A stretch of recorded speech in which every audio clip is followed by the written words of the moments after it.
Okay.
Okay.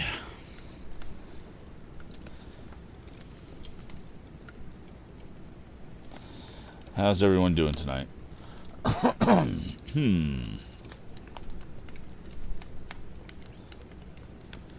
right. So we're going to get through here. See how that's okay. That's all working. All right.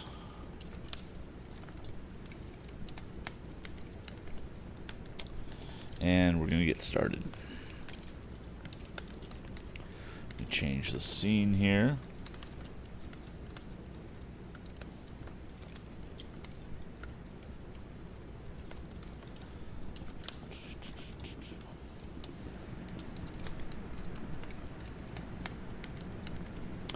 Good evening, Skippy. Just about to get started up here.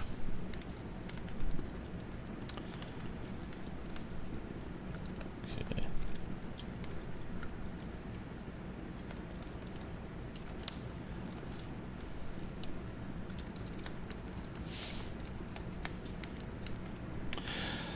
Okay, here we go. Previously on Tom Swift and his motorboat, in Chapter 6, basically, Tom met up with Andy Foger, and they got into a little bit of a spat, and we pick it up from there. Chapter 7, A Brush with Andy. So unexpected was his encounter with Andy that the young inventor hardly knew how to act, especially since he was a guest of the young ladies. Tom did not want to do or say anything to embarrass them or make a scene, yet he did want to have a talk with, and a very serious talk with Andy Foger. Miss Nestor must have noticed Tom's sudden start at his glimpse of Andy, for she asked, "Did you see someone you knew, Mr. Swift?" "Yes," replied Tom. "I did, that is—" He paused in some confusion. "Perhaps you'd prefer to go with them instead of taking lunch with girls who don't know anything about engines," she persisted. "Oh, no indeed," Tom hastened to assure her. "He, that is, the person I saw, wouldn't care to have me lunch with him," and the youth smiled grimly. "Would you care to bring him over to our table?" inquired Miss Carson. "We have plenty for him." "No, I think that would hardly do," continued the lad, who tried not to smile at the picture of the red-haired and squinty-eyed Andy Foger making one of a party with the girls. The young ladies fortunately had not noticed the bully, who was out of view by this time. Tom was presented to Mr. and Mrs. Nestor, who told him how glad they were to meet the young man who had been instrumental in saving their daughter from injury, if not death. Tom was a bit embarrassed, but bore the praise as well as he could, and he was very glad when a diversion, in the shape of lunch, occurred. After a meal on tables under the trees in the grove, Tom took the girls and some of their friends out in his motorboat again. They covered several miles around the lake before returning to the picnic ground. As Tom was starting toward home in his boat, wondering what had become of Andy and trying to think of a reason why the bully should attend anything as tame as a church picnic, the object of his thoughts came strolling through the trees down to the shore of the lake. The moment he saw Tom, the red-haired lad started back, but the young inventor, leaping out of his boat, called out, "Hold on there, Andy Foger. I want to see you." And there was menace in Tom's tone. "But I don't want to see you," retorted the other sulkily. "I've got no use for you." "No more have I for you," was Tom's quick reply.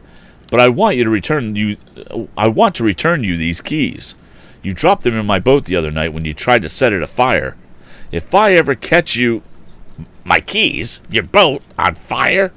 gasped Andy, so plainly astonished that Tom knew his surprise was genuine. "Yes, your keys. You were a little too quick for me, or I'd have caught you at it. The next time you pick a lock, don't leave your keys behind you," and he held out the jingling ring. Andy Foger advanced slowly. He took the bunch of keys and looked at the tag. "They are mine," he said slowly, as if there were some doubt about it. "Of course they are," declared Tom.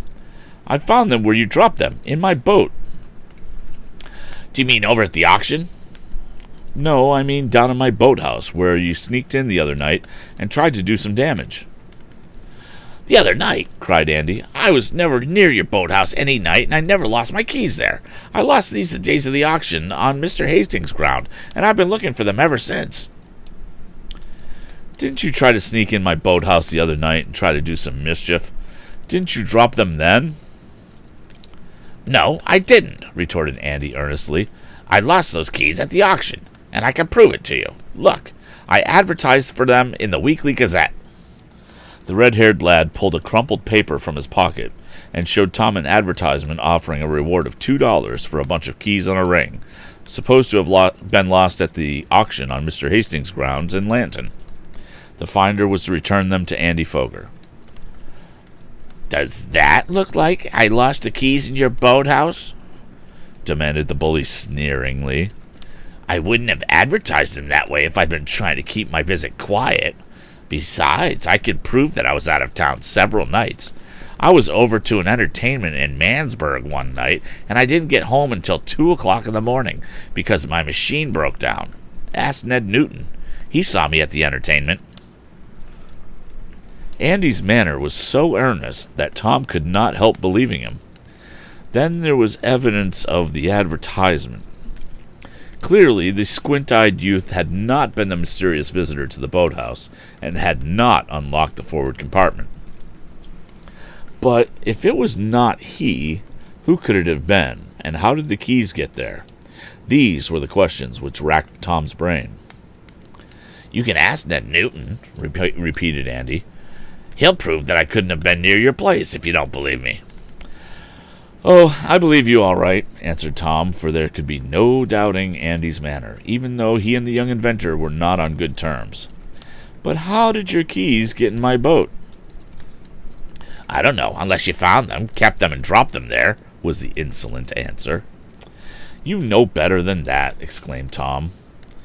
Well, I owe you a reward of $2 for giving them back to me, continued the bully patronizingly. Here it is, and he hauled out some bills. I don't want your money, fired back Tom. But I'd like to know who that was in my boat. And I'd like to know who it was took my keys. And Andy stuffed the money back in his pocket. Tom did not answer. He was puzzling over a queer matter, and he wanted to be alone and think. He turned aside from the red-haired lad and walked toward his motorboat. I'll give you a surprise in a few days, Andy called after him, but Tom did not turn his head, nor did he inquire what the surprise might be. Mr. Swift was somewhat puzzled when his son related the outcome of the key incident. He agreed with Tom that someone might have found the ring and kept it, and that the same person might have been the one whom Tom had surprised in the boathouse. But it's idle to speculate on it, commented the inventor. Andy might have induced some of his chums to act for him in harming your boat, and the key advertisement might have only been a ruse. I hardly think so, answered his son, shaking his head. It strikes me as being very curious, and I'm going to see if I can't get to the bottom of it. But a week or more had passed, and Tom had no clue. In the meanwhile, he was working away at his motorboat, installing several improvements. One of these was a better pump, which circulated the water around the cylinders, and another was a new system of lubrication under forced feed. This ought to give me a little more speed, reasoned Tom, who was not yet satisfied with his craft. Guess I'll take it out for a spin. He was alone in the Arrow, taking a long course up the lake when, as he passed a wooded point that concealed from view a sort of a bay, he heard the puffing of another motorboat. Maybe that's Mr. Hastings, thought Tom. If I raced with him now, I think the Arrow could give a better account of herself. The young inventor looked at the boat as it came into view. It needed but a glance to show that it was not the Carlopa. Then, as it came nearer, Tom saw a familiar figure in it. A red-haired, squinty-eyed chap. "Andy Foger!" exclaimed Tom. "He's got a motorboat! This is the surprise he spoke of." The boat was rapidly approaching him, and he saw that it was painted a vivid red. Then he could make out the name on the bow, Red Streak. Andy was sending the craft toward him at a fast rate. "You needn't think you're the only one on this lake who has a gasoline boat," called Andy boastfully. "This is my new one, and the fastest thing afloat around here. I can go all around you. Do you want to race?" It was a dare, and Tom never took such things when he could reasonably enter a contest. He swung his boat around so as to shoot alongside of Andy and answered, "I'll race you. Where to?" "Down opposite Kolb's dock and back to this point," was the answer. "I'll give you a start, as my engine has 3 cylinders. This is a racing boat." "I don't need any start," declared Tom. "I'll race you on even terms. Go ahead." Both lads adjusted their timers to get more speed. The water began to curl away from the sharp prows. The motors exploded faster and faster. The race was on between the Arrow and the Red Streak. End of Chapter 7.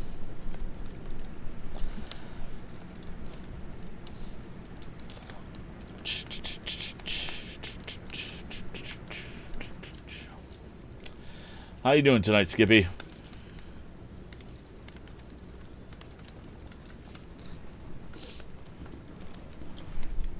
How goes the cheese biz?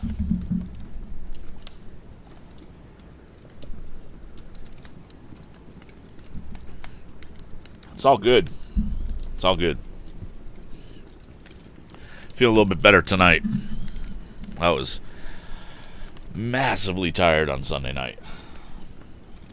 Oh, chocolate milk. All right. Cool. So, where are you getting the chocolate to make the milk from? Is it a local supplier or...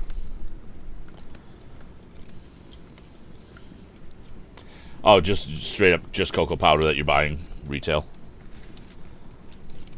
Whatever works, man.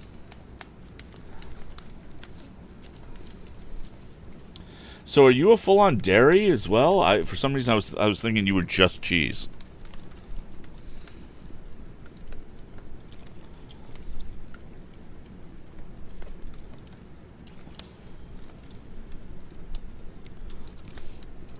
Oh, okay. Cool.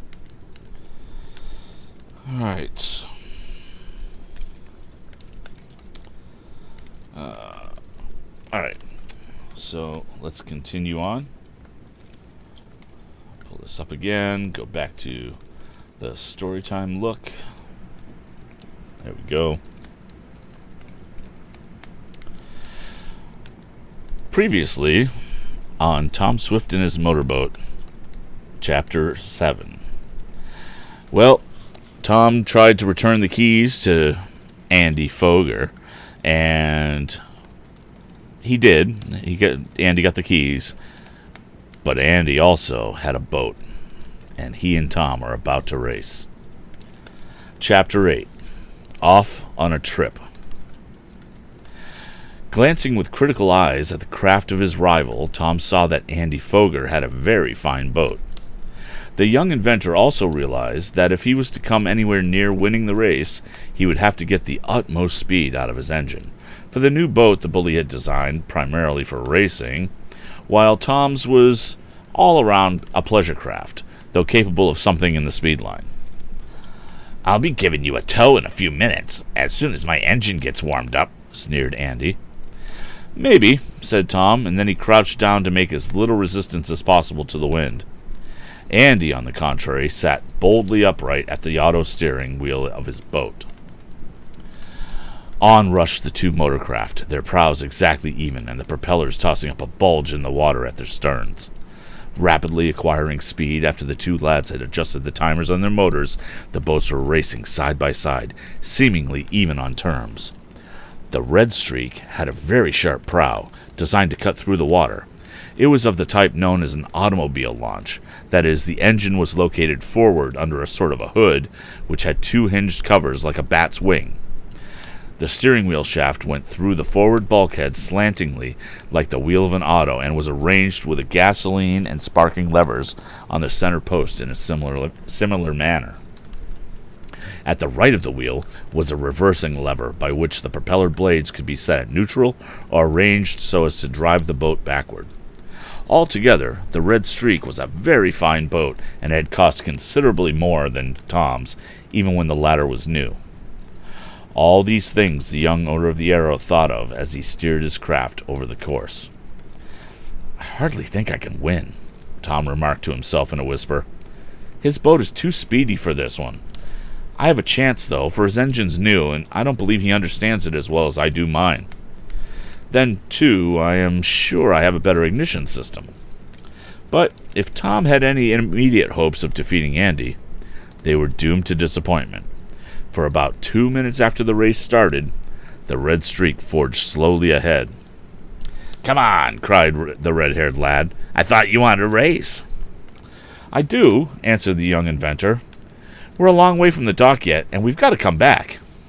"You'll be out of it by the time I get to the dock," declared Andy. Indeed, it began to look so, for the auto boat was now a full length ahead of Tom's craft, and there was open water between them. But our hero knew a thing or two about racing, though he had not long been a motorboat owner. He adjusted the automatic oiler on the cylinders to give more lubrication, as he intended to get more speed out of his engine. Then he opened the gasoline cock a trifle more and set his timer forward a few notches to get an earlier spark. He was not going to use the maximum speed just yet, but he first wanted to see how the motor of the Arrow would behave under these conditions. To his delight, he saw his boat slowly creeping up on Andy's. The latter, with a glance over his shoulder, saw it too, and he advanced his spark. His craft forged ahead, but the rate of increase was not equal to Tom's. "If I can keep up to him, I suppose I ought to be glad," thought the young inventor, "for his boat is way ahead of mine in rating." Through the water, the sharp bows cut. There were only a few witnesses to the race, but those who were out in boats saw a pretty sight as the two speedy craft came on toward the dock, which was the turning point. Andy's boat reached it first, and swung about in a wide circle for the return. Tom decided it was time to make his boat do its best, so he set the timer at the limit, and the spark, coming more quickly, increased the explosions. Up shot the Arrow, and straightening out after the turn, Tom's craft crept all alongside it until it lapped the stern of the Red Streak. Andy looked back in dismay. Then he tried to get more speed out of his engine. He did cause the screw to revolve a little faster, and Tom noted that he was again being left behind. Then one of those things, which may happen at any time to a gasoline motor, happened to Andy's. It began to miss explosions. At first it was only occasionally, then the misses became more frequent. The owner of the Red Streak, with one hand on the steering wheel, tried with the other to adjust the motor to get rid of the trouble. But he only made it worse. Andy's boat began to fall back, and Tom's began to creep up. Frantically, Andy worked the gasoline and sparking levers, but without avail. At last, one cylinder went completely out of service. The two boats were now on even terms, and were racing along side by side toward the wooded point which marked the finish. "I'll beat you yet," exclaimed Andy fiercely. "Better hurry up," retorted Tom. But the young inventor was not to have it all his own way. With a freakishness equal to that which with which it had I can't even read that tonight. With a freakishness equal to that with which it had ceased to explode, the dead cylinder came to life again, and the Red Streak shot ahead. Once more, Andy's boat had the lead of a length, and the finish of the race was close at hand. The squint-eyed lad turned and shouted, "I told you I'd beat you. Want a tow now?" It began to look as though Tom would need it, but he still had something in reserve. One of the improvements he had put in the Arrow was a new auxiliary ignition system. This he now decided to use. With a quick motion, Tom threw over the switch that put it into operation. A hotter, fatter spark was at once produced, and adjusting his gasoline cock so that a little more of the fluid would be drawn in, making a richer mixture, the owner of the Arrow saw the craft shoot forward as if, like some weary runner, new life had been infused. In vain did Andy frantically try to get more speed out of his motor. He cut out the muffler, and the explosions sounded loudly over the lake, but it was no use. A minute later, the Arrow, which had slowly forged ahead, crossed the bows of the Red Streak opposite the finishing point, and Tom had won the race. "Well, was that fair?" our hero called to Andy, who had quickly shut off some of his power as he saw his rival's daring trick. "Did I beat you fair?" "You wouldn't have beaten me if my engine hadn't gone back on me," grumbled Andy, chagrin showing on his face. Wait until my motor runs smoother, and I'll give you a big handicap and beat you. My boat's faster than yours. It ought to be. It costs $1,500, and it's a racer." "I guess it doesn't like racing," commented Tom as he swung the prow of his craft down the lake towards his home. But he knew there was some truth in what Andy had said. The Red Streak was a more speedy boat, and with proper handling, could have beaten the Arrow. That was where Tom's superior knowledge came in useful.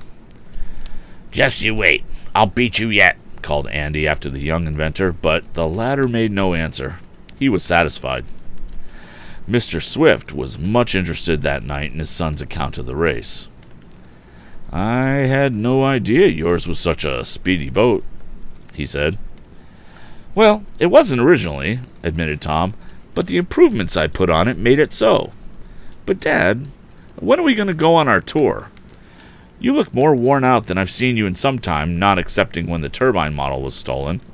Are you worrying over your gyroscope invention?" "Somewhat, Tom. I just can't seem to hit on just what I want. It's a difficult problem." "Then I tell you what let's do, Dad. Let's drop everything in the inventive line and go off on a vacation. I'll take you up the lake in my boat, and you can spend a week at the Lakeview Hotel in Sandport. It'll do you good." "Well, what will you do, Tom?" "Oh, Ned Newton and I will cruise about, and we'll take you along any time you want to go. We're going to camp out nights or sleep in the boat if it rains. I've ordered a canopy with side curtains. Ned and I don't care for the hotel life in the summer. Will you go?" Mr. Swift considered a moment. He did need a rest, for he had been working hard, and his brain was weary with thinking of many problems. His son's program sounded very attractive. "I think I will accept," said the inventor with a smile. "When can you start, Tom?" "In about 4 days. Ned Newton will get his vacation then, and I'll have the canopy on. I'll start to work at it tomorrow. Then we'll go on a trip." Sandport was a summer resort at the extreme southern end of Lake Carlopa, and Mr. Swift at once wrote to the Lakeview Hotel there to engage a room for himself. In the meanwhile, Tom began to put the canopy on his boat and arrange for the trip, which would take nearly a whole day. Ned Newton was delighted with the prospect of a camping tour and helped Tom to get ready. They took a small tent and plenty of supplies with some food. They didn't need to carry many rations, as the shores of the lake were lined with towns and villages where food could be procured. Finally, all was ready for the trip, and the night before the start, Ned Newton stayed at Tom's house so as to be in readiness for going off early in the morning. The day was all that could be desired, Tom noted, as he and his chum hurried down to the dock before breakfast to put their blankets in the boat. As the young inventor entered the craft, he uttered an exclamation. "What's the matter?" asked Ned. "I was sure I'd locked the sliding door of that forward compartment," was the reply. "Now it's open." He looked inside the space occupied by the gasoline tank and cried out, "One of the braces is gone. There's been someone at my boat in the night, and they tried to damage her." "Much harm done?" asked Ned anxiously.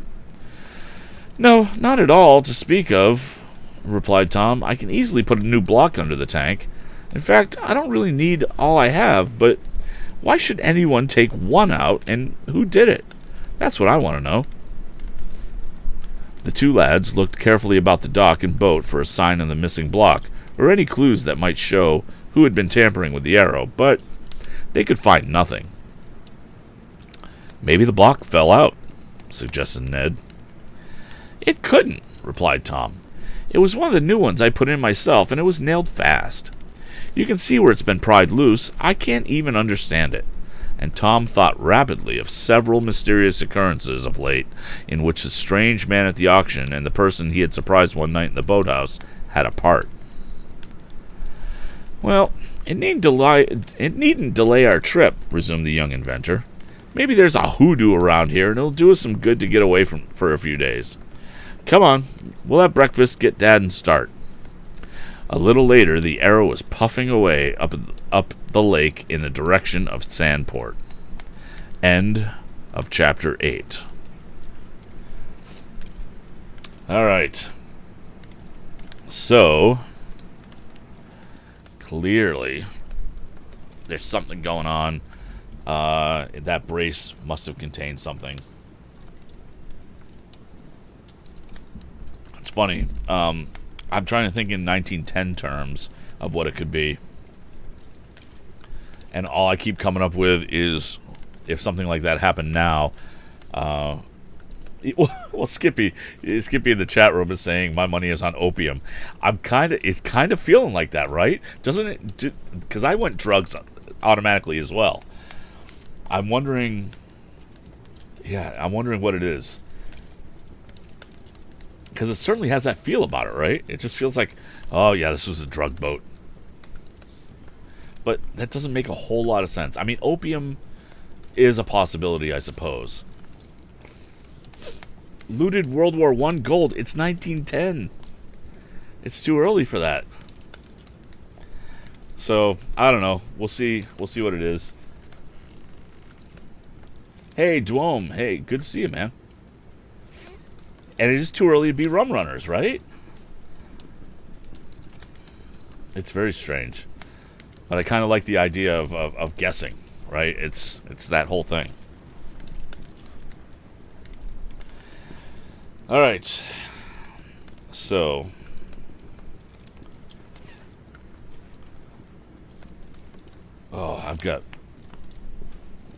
I got a burp just waiting to get out.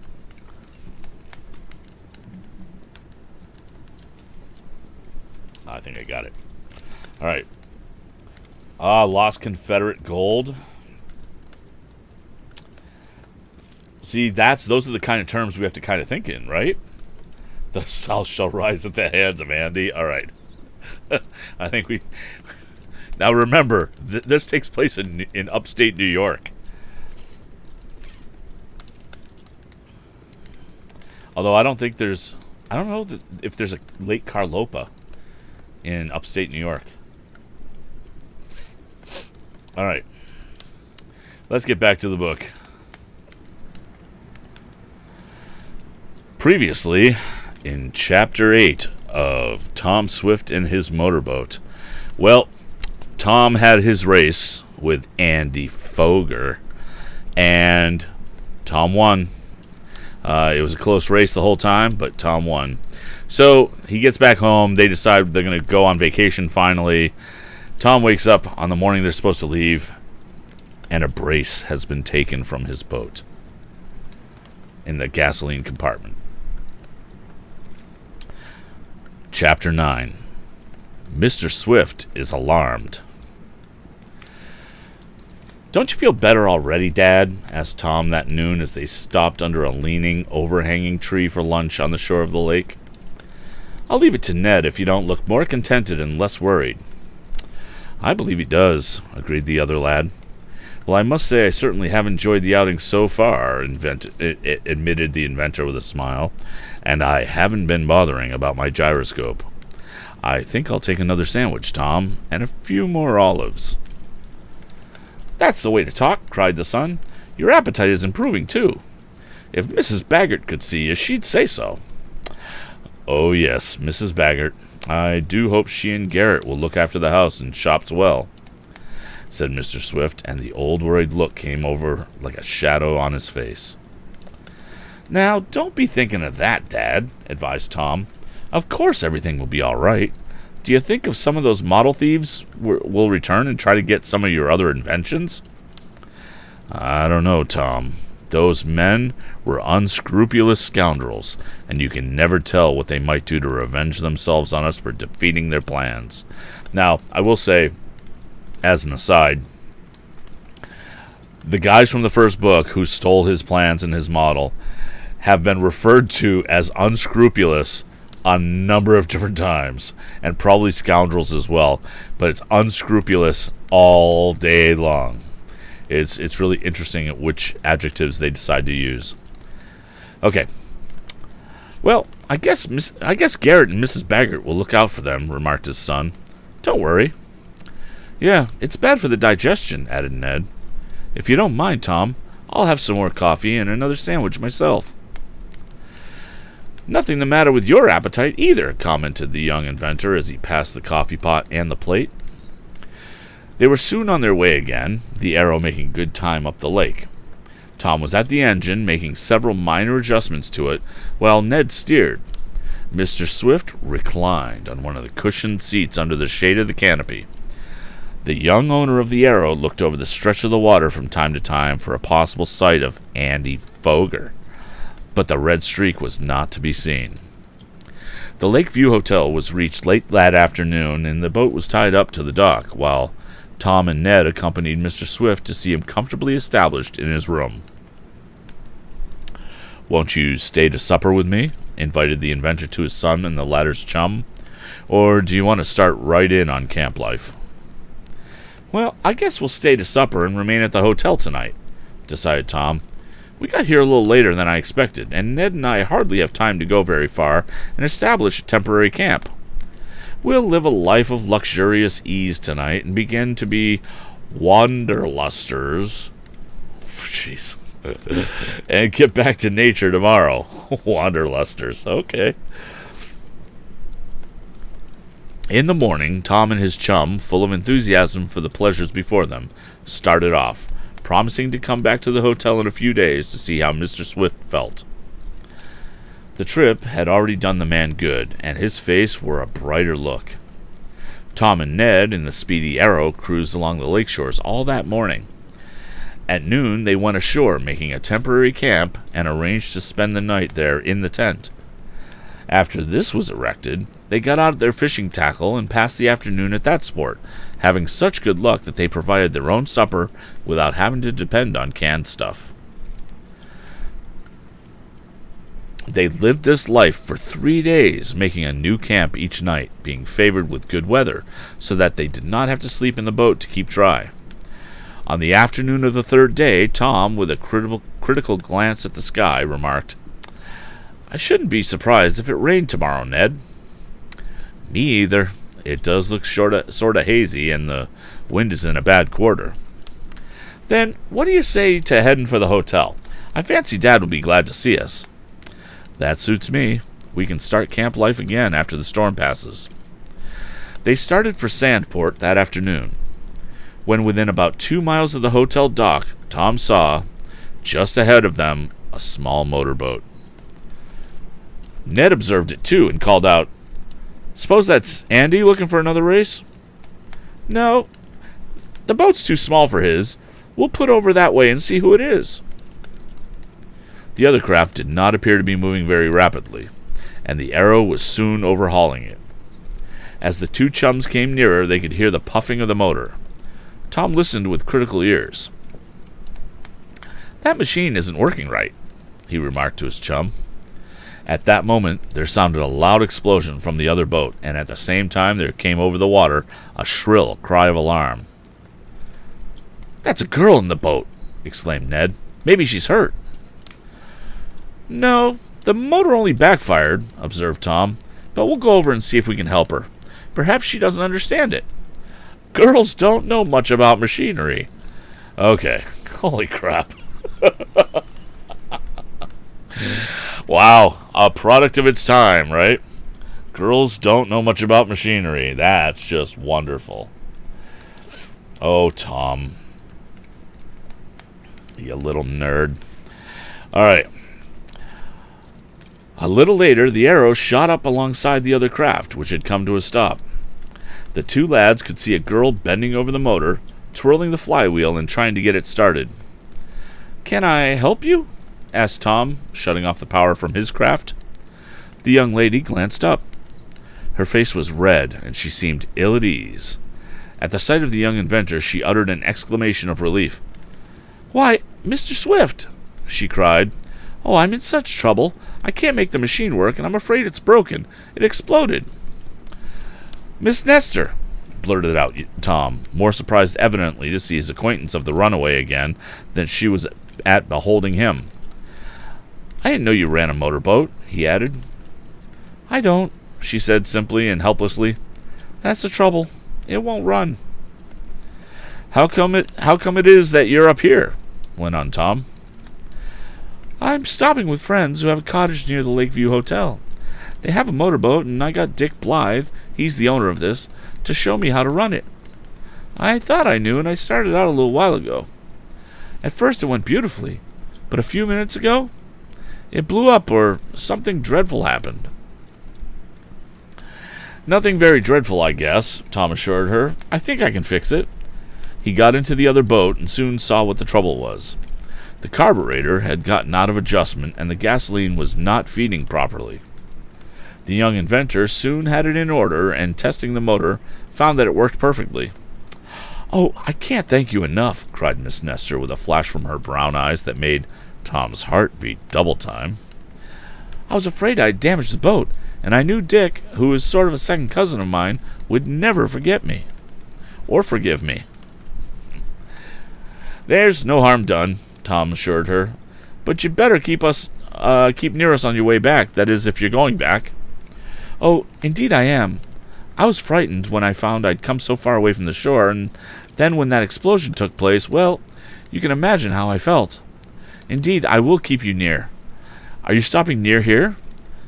If you are, I wish you'd come and see me, you and Mr. Newton, she added, for Tom had introduced his chum. I'd be very glad to, answered our hero, and he told how he happened to be in the neighborhood. I'll give you a few lessons in managing a boat if you'd like, he added.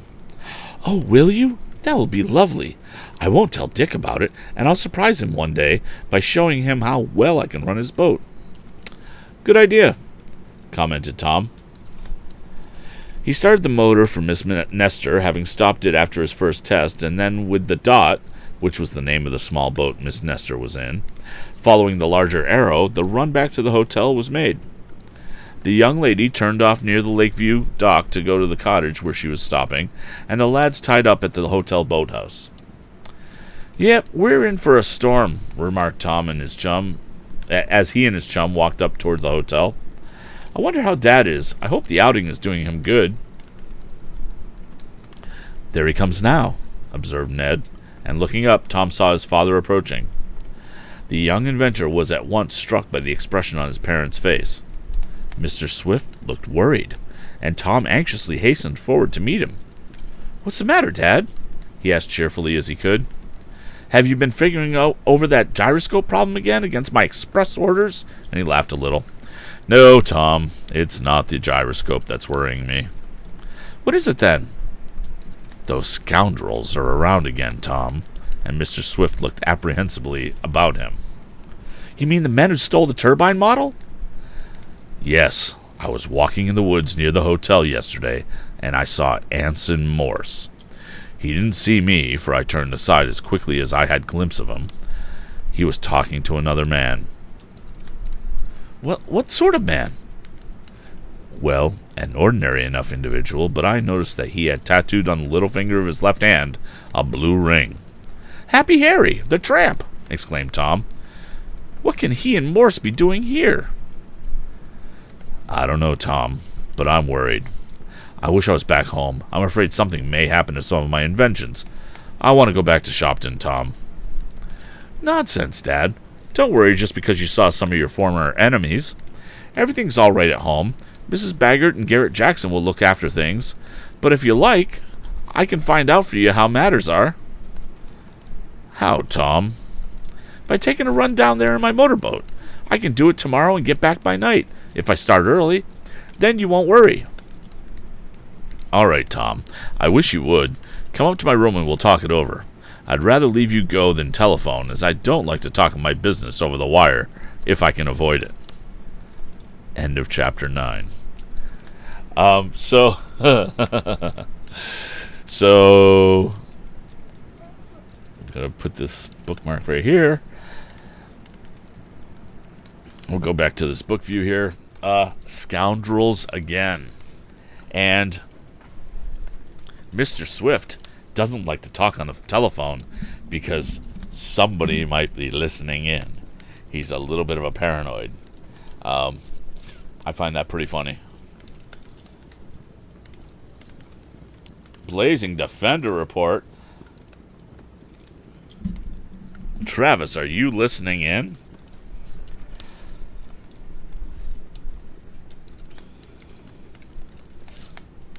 So this is that was the third chapter of the night. So we're gonna stop there. In fact, I'm going to stop the recording. I'm not gonna stop the stream yet. I think we're figuring out that it's going to be about 8 episodes to the end of a book for these books. This one will be done. Well, this is the third episode, so this one will be done in another 2.5 weeks. And I'm thinking of, at that point will be mid-November. And I'm thinking of pulling together a Christmas story. I don't know that I want to do a Christmas Carol, because that, in my mind, that's probably a little overdone, but I'm not sure. If you guys have any suggestions, you guys can leave suggestions in the Discord, or for those of you who are in the Discord, and I think Skippy and Dwom, you are. You can also leave suggestions down below, on the Twitch page. I have a suggestion box running. By the time you hear this, it'll be too late if you're listening to the audio podcast. So if you have any suggestions for any books, go ahead and shoot me a message and shoot me an email at kurt@storytimewithkurt.com, and I'd be happy to take your suggestions under advisement. We are trying to stay in the public domain, so we don't have to deal with licensing issues yet. If we start to bring in some income and we can use that to leverage some licensing, that'd be awesome, but we're not quite there yet. Otherwise, I want to thank you all for hanging with me and joining me tonight, and we will see you on Thursday for part 4 of Tom Swift and His Motorboat. Have a good evening.